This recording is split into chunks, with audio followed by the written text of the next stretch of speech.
لیکن انور رضا صاحب، یہ جو سیاسی جماعتیں اپنے لحاظ سے اس کو پرسیو کر رہی ہیں، کہہ رہی ہیں ہماری بڑی کامیابی ہے، ادھر گورنمنٹ اپنے لیول پہ یہ سمجھ رہی ہے کہ جو انہوں نے پی ٹی آئی سے متعلق کہا ہے وہ ان کی کامیابی ہے.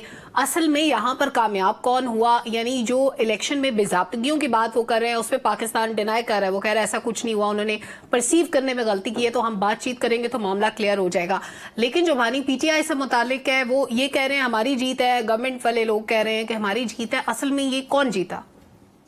سلمہ، اس میں ہار جیت بالکل کسی کی نہیں ہے. آپ دیکھیے کہ پاکستان میں ہر شخص کو، خاص کر پولیٹیکل پارٹیز کو اور گورنمنٹس کو، جو خود کو چیزیں سوٹ کرتی ہیں وہ اپنی طرف لے کر آتے ہیں. آپ کو یاد ہوگا انتخابات سے قبل یہی امریکہ تھا جو کہتا تھا کہ جس طرح کے بھی انتخابات ہونے چاہیے پاکستان میں ایک جمہوریت کو آگے بڑھنا چاہیے. پھر آپ کو یہ بھی یاد ہوگا کہ پاکستان میں انتخابات کے وہ بھی حامی تھے، اور بعد میں جب انتخابات ہو چکے تو انہوں نے جو ہماری حکومت تھی اس کو تسلیم بھی کیا کہ ہم ان کے ساتھ ورکنگ ریلیشن شپ رکھیں گے. یہ بات تو رہی کہ اگر آپ گورنمنٹ ٹو گورنمنٹ دیکھیں تو وہ پاکستان کے ساتھ اپنے تعلقات اسی طرح خوشگوار رکھیں گے جیسے ماضی میں ہوا کرتے تھے. آپ کے تعلقات میں اتار چڑھاؤ آتا ہے، یہ باقی دیگر ممالک میں بھی ایسا ہوتا ہے کہ جب آپ دو طرفہ تعلقات کی بات کرتے ہیں تو وہاں پر آپ کو منفی اور مثبت قسم کے جو پہلو ہیں وہ دیکھنے کو ملتے ہیں.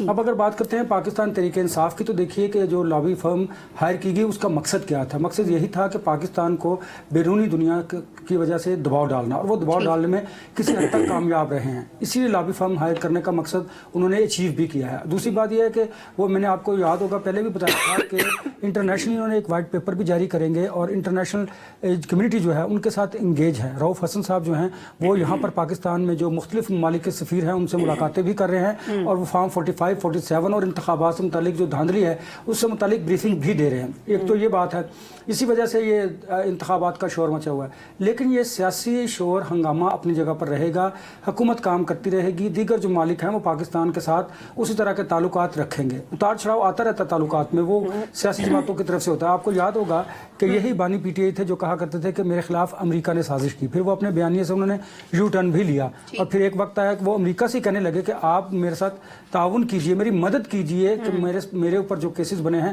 وہ پولیٹیکل کیسز ہیں، اور مجھے ان کیسز سے نکالیے. یہی وجہ ہے کہ جو پاکستان تحریک انصاف کی لیڈرشپ ہے وہ اس وقت فوکس کیے ہوئے ہے بیرونی دنیا کو. آپ دیکھیں کہ آرٹیکلز لکھے جا رہے ہیں، بیرونی دنیا سے رابطے کیے جا رہے ہیں.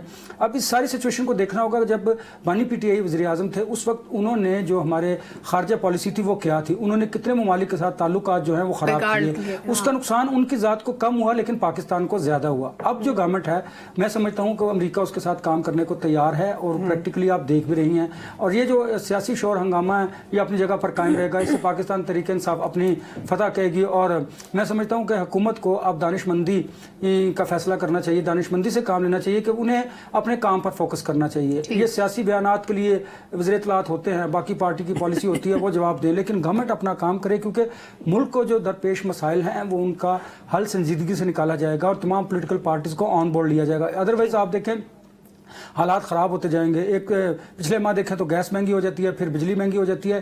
تو عوام کو ریلیف دینا اس حکومت کا پہلی پرائرٹی ہونی چاہیے.